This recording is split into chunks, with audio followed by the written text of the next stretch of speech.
Hello, everyone. It's time for Vanished Chicagoland Stories, the podcast. I'm your host, Pete Costanis. This is episode 172, season 7. Today's date is October 23rd, 2022, and welcome to the show, and thank you for joining me today. I did a podcast episode yesterday on the 22nd, so here I am again.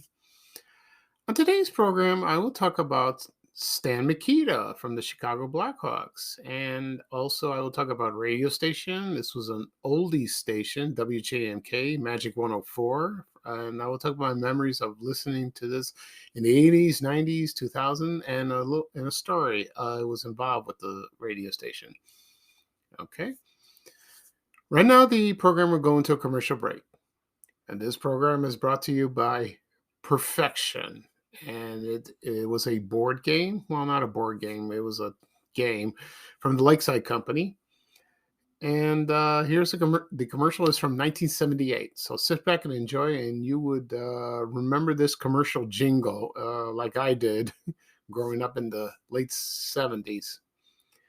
So here we go. Thank you, everyone. When you're into perfection, keep on your toes. You have to be quick, cause here's how it goes. Push the plunger down, set the timer. Fit the pieces in place, don't be slow in perfection. You've gotta move on fast, or the pieces pop up before you put in the last. And that's perfection. Perfection, complete with playing box, mechanical timer, and 25 geometric shapes. From Lakeside. Okay, everyone, I am back. I hope you enjoyed the commercial for Perfection. Excuse me, I can't perfect myself to speak. I'm so tongue-tied. Give you a little history about the game. It was originally produced by a toy company called Reed Toys in Pennsylvania, and it's by the Milton Bradley Company. And then the object of the game is you put all the pieces in the matching holes on the board. First, you push it down, and then you set the timer, and then you try to fit everything.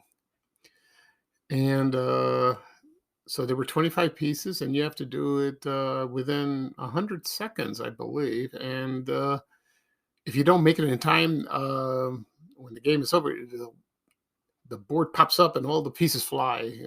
Something like that. But you got it, because it's kind of funny. You get surprised by that, and you're concentrating how to put all the pieces that match like that. And that started in 1973.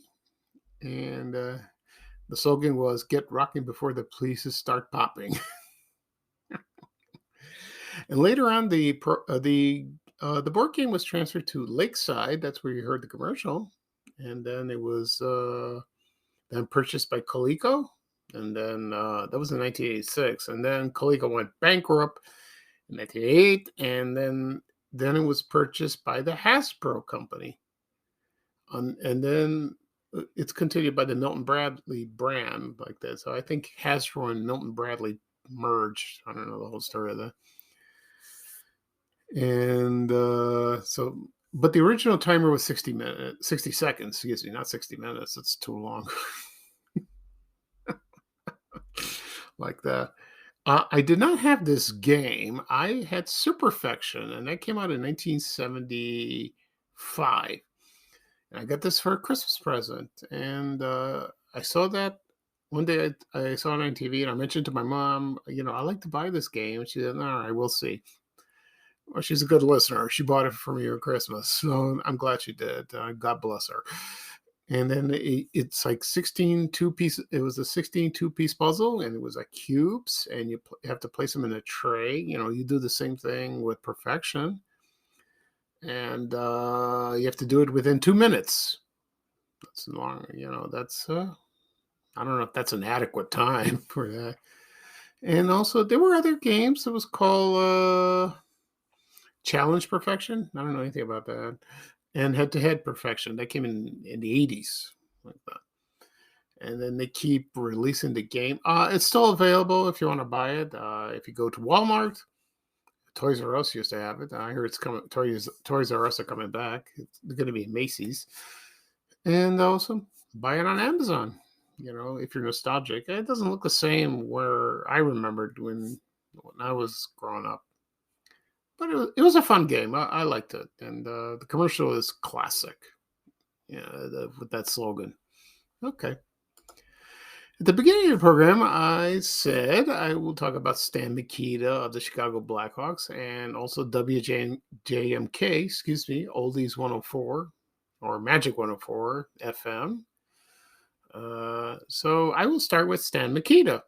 So he's a very memorable person, and because of the Chicago Blackhawks, and he had a huge presence in Chicago.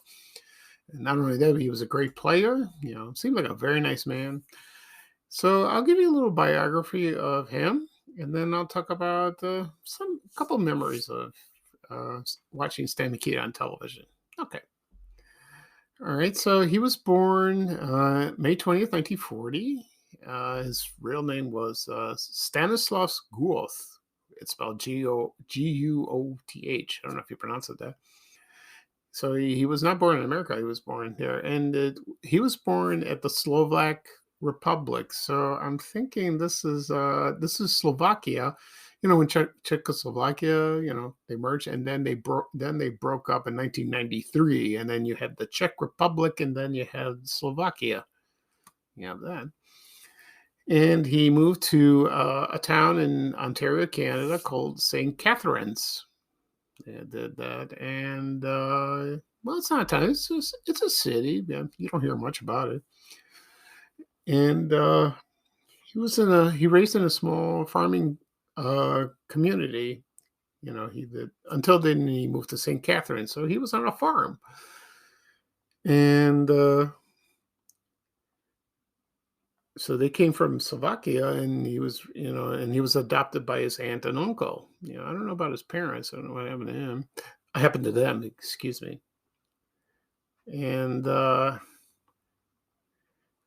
so they took him back to Slovakia, but there was, they had the war and all that. And then they arrived back at Canada in 1948. And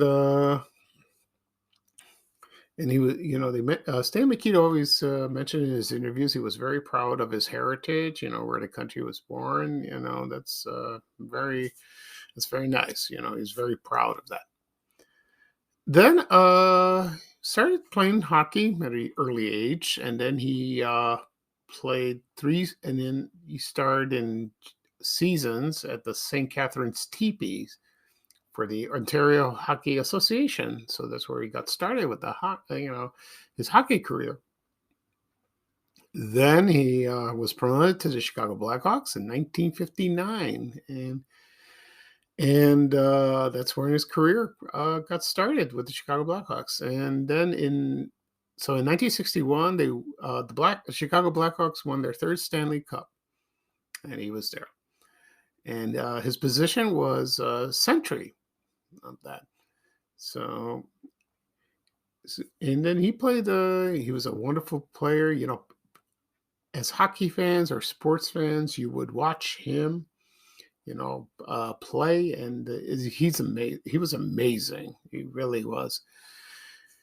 And so played, but he was often penalized. Probably I don't know. So he probably pushed somebody or did a no like that. So let's see what else. Then in the late 60s, he owned a restaurant, and like that. And I'm trying to find the name of the restaurant. So let's see. I think it was called Stan Mikita's Village Inn. I think it was called that. And yeah, it was called Stan Mikita, and that was located in the Oak Brook Shopping Center in Oak Brook, Illinois. I never went to this restaurant, but I've heard when I was growing up, I've heard about it. And he had his own company called Stan Mikita Enterprises, and they made like plastic sauce containers, for chicken nuggets. So when you dip your nugget in the sauce, let's say barbecue or honey mustard, he was responsible for that. And let's see, he was also famous in the movie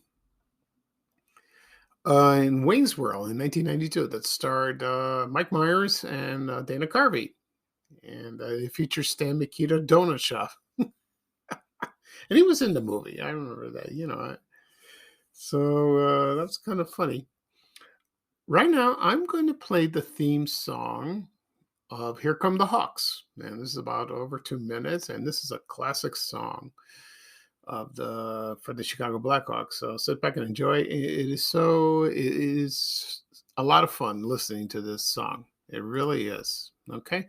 So when I come back after the song is played, I will talk about my memories of watching Stan Mikita. Okay. So here come the Hawks.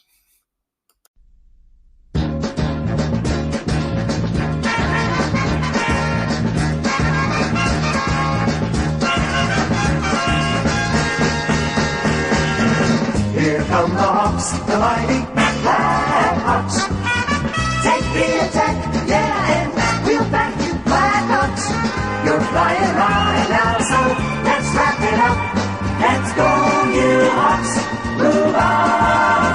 Now all the Hawks, here come the Hawks. Here comes the Hawks, here comes the Hawks, here comes the Hawks, here comes the Hawks. Here they come, moving, weaving, flying high and throwing spray. Waves flashing, sticks crashing, trying for the play. And the Blackhawks take control. There's a shot and a goal.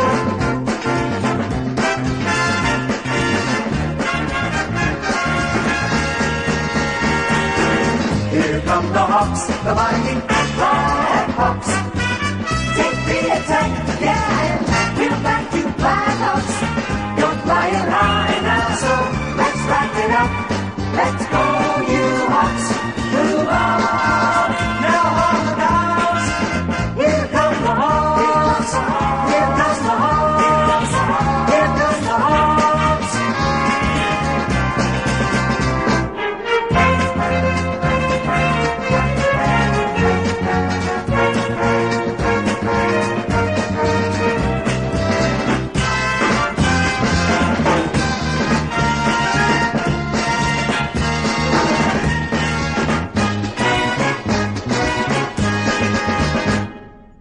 here comes the Hawks. The mighty Blackhawks. Take the attack, yeah, and we'll back you Blackhawks. You're flying high now, so let's wrap it up. Let's go, you Hawks, move on. Now all the Hawks, here come the Hawks, here comes the Hawks, here comes the Hawks, here comes the Hawks. Okay, everyone, I am back. I hope you enjoyed the song "Here Come the Hawks." Let me give you a little trivia about this song. It was the official fight song, and it was written by a man named Jay Swayze. Not related to Patrick, no. And it was produced by the Dick Marks Orchestra. And let's see, I think he was Richard Marks' father. I didn't know that. Yeah, that's interesting. I bet Richard Marks is proud of that. And the orchestra, and it was performed by the Dick Marks Orchestra and Choir. So I don't know who the people were. I have no idea. It's still played today during the pregame video, and so,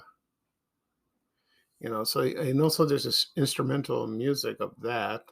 Or they played during the intermission of the games, like that. And then, so I still like the song. Anyway, back to Stan Mikita. He made personal appearances at probably at department stores or stores like that, signing autographs or like that. And then he got sick as he got older, and on May 24th, 2011, he was diagnosed with oral cancer, and then he was treated with radiation therapy. And then he was diagnosed with Lewy body dementia, which is terrible, awful. And it got worse. It got progressively worse as time went on, and that's a shame. And then he passed away on August 7th, 2018, and he was 78 years old, but he was still wonderful, and that's terrible. I mean, my condolences to his family. My experience with hockey, with the Chicago Blackhawks, I went to one game. I was invited. It was a man. He was a friend of the family, and he was going to the Blackhawks with his sons, and he had a couple extra tickets. I don't know how this came about, and I guess he bought them, and then he asked me and my brothers to come along to the Chicago Stadium to watch Chicago Blackhawks. I go, well, why not? I've said this many times. I'm not a sports fan. I don't watch the TV. I don't follow it. But being at a game right there is a lot of fun, and it's exciting. So it was. This happened about 72, 73, around there. I don't really remember what year. And then we went to the Chicago Stadium. We saw the Chicago Blackhawks, and that was a lot of fun. I remember one memory. There was this family in back of where we're sitting, and whenever somebody scored a goal, they jumping down and went nuts. It was hilarious. My brother saw that. It was hilarious, like that. And I never went to another hockey game again. Because and then a few years later, the Hawks didn't play very well, and then they made a big comeback and they won the Stanley Cup. It was wonderful. They're still popular. And if you're a huge hockey fan, that's great. And other sporting events I never that I went to was Chicago White Sox when it was Comiskey Park, not the guaranteed rate field, or guaranteed rate field. I don't know what it's called now. That was in the 70s. That was a lot of fun. And also when I worked at American Express Travel, I went to a Cubs game. There were some free tickets. They were from Budget Rental Car. And they offered, and we got on, a few people got invited from the office, and we went down to Wrigley Field. The first time I ever went to Wrigley Field. And we went to the Stadium Club. I think it was called that. We had some lunch, very nice food. I liked that. And then we went to go see the game. And I was very close, and it was fun. And, actually seeing the players like that. And, it was very quiet and all that. But I had a coworker with me, and she couldn't stop talking. But she passed away recently, so that's horrible. It was very sudden, very unexpected. So I never attended a basketball game, not the Chicago Bulls. I never went to Soldier Field with the Chicago Bears. I was never invited. If I do get invited, I will go. I want to experience going and seeing a live basketball game or a live football game. I want to see it, So that's an experience. We'll say about that. Okay. Right now, I will talk about WJMK Magic 104. It's an oldies radio station. And I'll give you a little history of that. And right now, it's called WBMX. And it's 104.3 FM. It jams. And right now, they play classic hip-hop. I'm not a big hip-hop fan, but I've started to like a few songs. When you get older, you appreciate them, but it's not bad like that. And let's see. So WBMX from 1974 to 1988, that was at radio station 102.7 FM. And I remember that. And that was transferred... they went to Boston, I believe. So we won't go into that. And because I remember this radio station from the 70s, and they played R&B songs, rhythm and blues. So the first call letters of this station was called WSEL, and that began broadcasting September 1953. And let's see. Then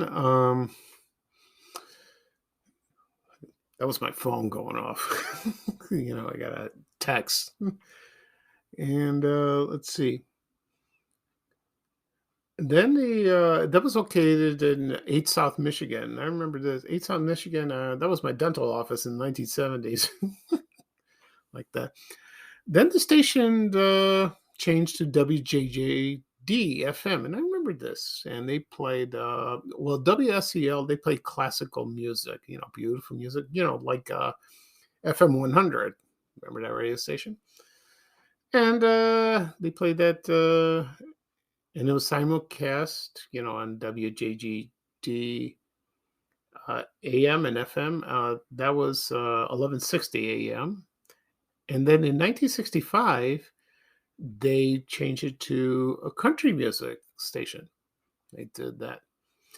And then the station's transmitter moved to the Prudential Building. Remember that in downtown? They did that. Then in February 1977, they changed the call letters again to WJEZ, and it was adopted a beautiful country format. And I remember this, a lot of easy country music like Dolly Parton, Loretta Lynn, who just passed away, like country love songs. And then the following year, they dropped that country format, and then they played adult. So it was 80% country, 20% adult contemporary, and it was branded Z104. I think a lot of people remember that.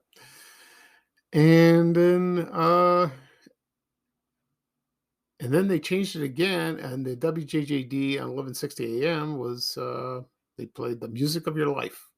They did that. Now we get back to WJMK.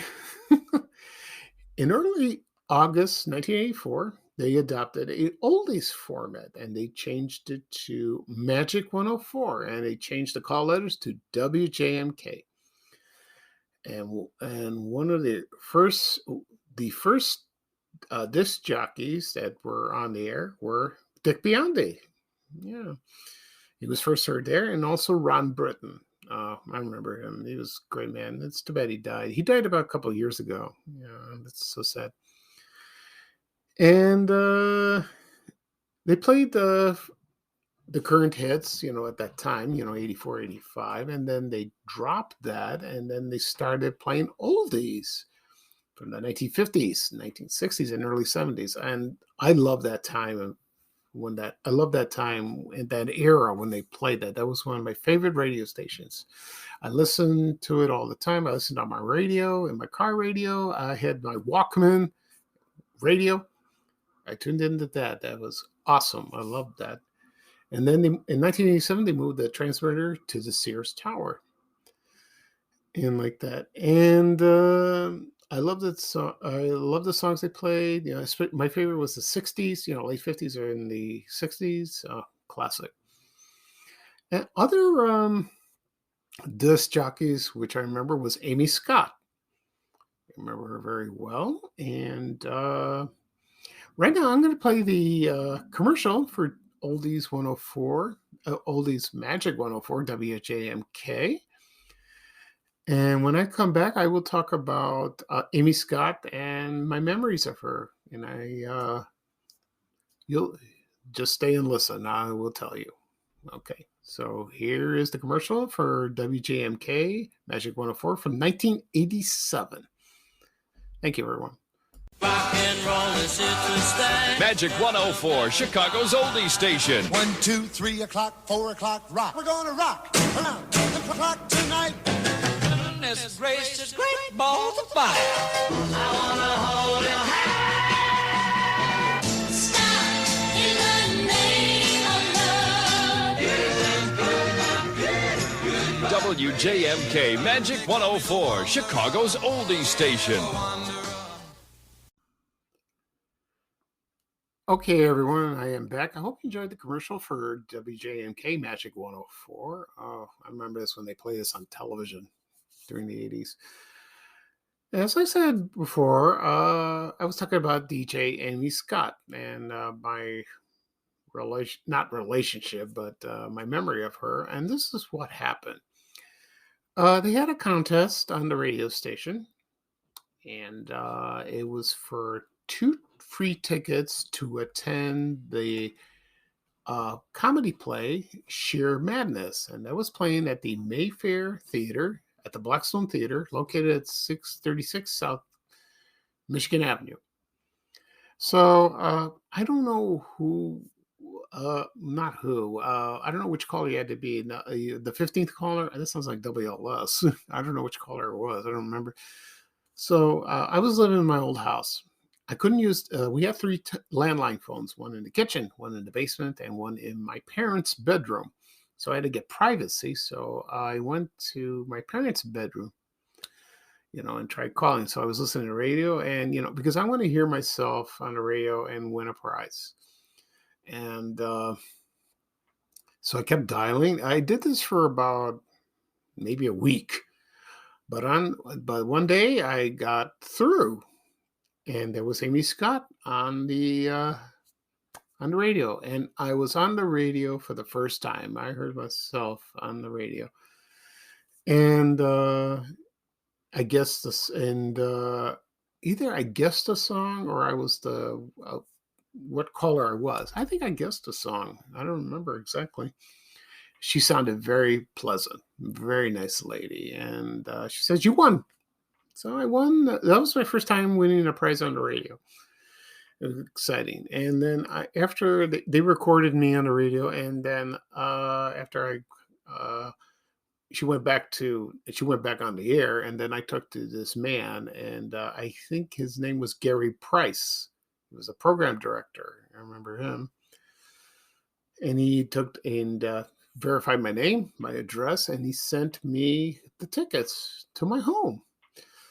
And that was exciting. And I told my mom about that, and she goes, and I told Mom, I want a contest on the radio. And then later on, I did hear myself on the radio. I did hear myself, and that was exciting. That was great. And that's Amy Scott is on Facebook if you want to make friends with her. And I just recently found her, and it'll be kind of funny. Maybe someday I will send her a message and tell her I won these tickets from you, But she doesn't live in Chicago anymore. She was an entertainment reporter on Channel 32 and WFLD. But later on, after her radio, maybe during her radio career in Chicago, but she lives now in New Jersey. Okay. As with the tickets, I did not go to the show. I couldn't find anyone to go with me. They weren't interested. And I was going to school during that time at DeVry Institute of Technology in Chicago, where Riverview Park is located now, where it was located, that is, excuse me. So I kept the tickets and I put it there I have the original envelope. I have the original tickets. They're in the envelope and they're in my desk drawer, and they've been untouched. So I posted this on Van Chicagoland one time, and I told them I won these tickets. And a lot of people remember the play. They do remember that, and it was a big hit during the 80s. So I have a memento from the radio station, which is kind of cool, like that. I was very excited. Anyway, back to WJMK. There were other DJs that did appear. I don't know all of them, but there was John Records Landecker. He joined on the morning drive in 1991, and he was there until 2003. He was there a long time. Yeah. And let's see, I think Steve Dahl was on the show at one time. I believe he was, probably a year or two. I don't know. I don't know what happened. Like that. And as time went on, like in the 90s or in the 2000s, they dropped the oldie station, and then they concentrate. Then they went into let's see. Then they went to the 80s, or the 70s, 80s. They dropped the 50s and the 60 songs. They did that. Also, Dick Biondi hosted what was that show on the weekends? All Request Saturday Night, oldie show. And he did that. He also did another show. I don't remember. I forgot what it was. And then in 2002, WJK brought back Magic 104.3. And it was just mostly 80s music. And, like I said before, they didn't play much from the 50s and 60s. So that was nostalgic at the time. And in 2003, they changed monikers again. And then in 2004, they dropped the oldies. They dropped the oldies word. And it was just the greatest hits of the 60s and 70s. And then on 2005, June 3rd, they switched to an adult hits format, and it was called Jack FM. And that was very bizarre. I didn't understand that at all, but some programming executive decided that out of the blue, which is pretty weird. And so it was Jack FM. They had no DJs, no one live. They just, they just played songs. So it was like a robot. It was kind of robotic in a way.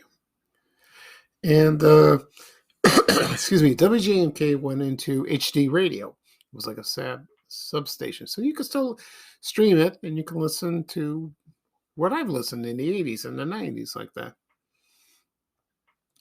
And so, yeah, Steve Dahl and Buzz Kilman did move to, they were on WCKG. They were there like that because Steve Dahl worked at a lot of radio stations during that time, kept back and forth. Room from the Loop, WDAI, etc. And they host a morning show, and it started on November 5th, 2007. And so they had they had a talk show like that. And that didn't do, and the ratings were not done very well.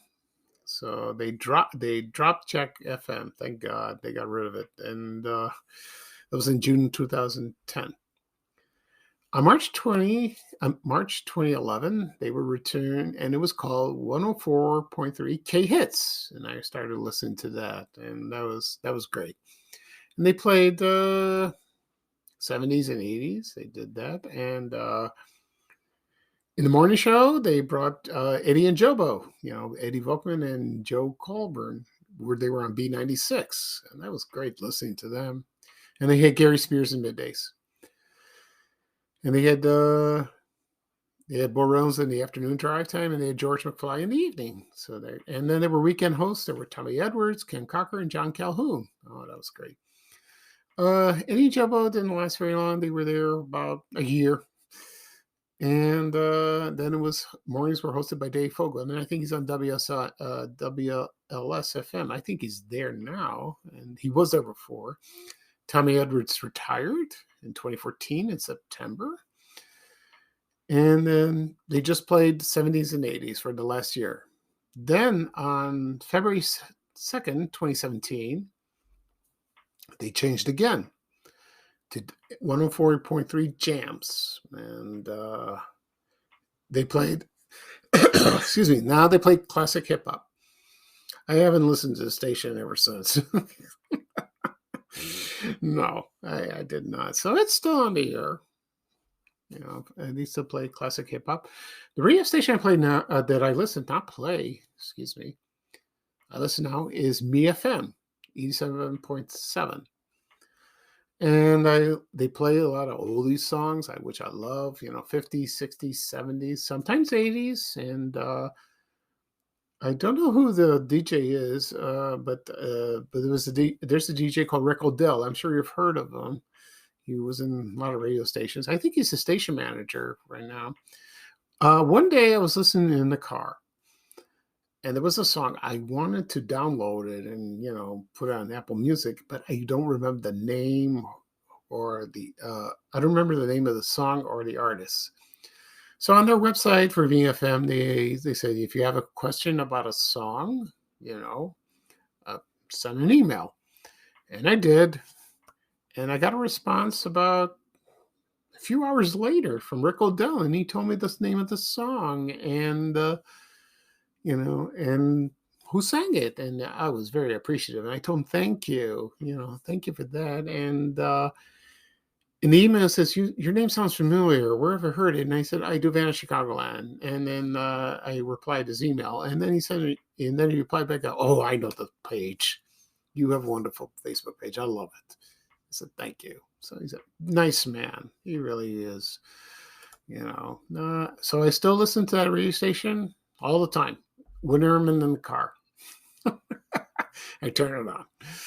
It's like that. Other radio stations, no. The only other radio station I listened in the car was Traffic, or WGN 720 or WBBM 780. I listen to, if I'm stuck in a tri-state or I'm driving somewhere, or if I want to listen to news, I do that. That's how I am right now. I'm not a teenager anymore.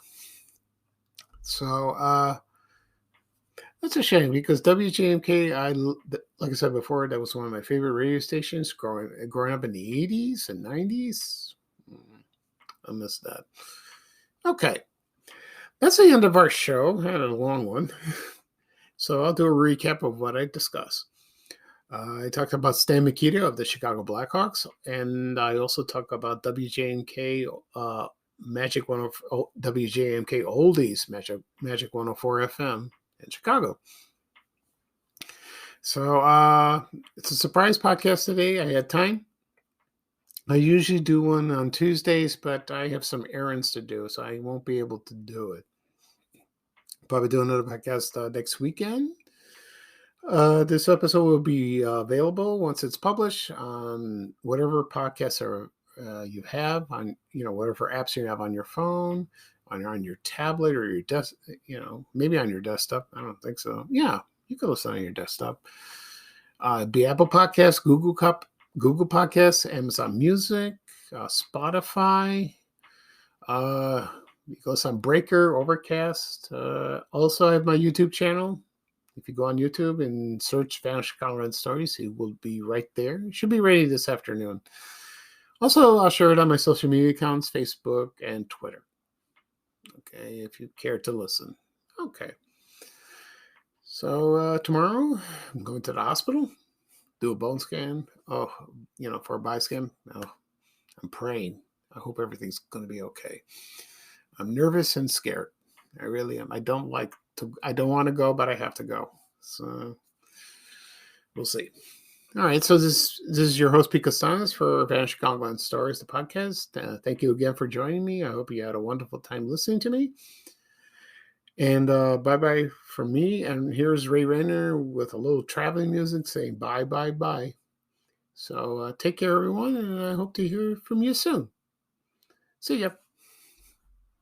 We have to go. Bye, bye, bye.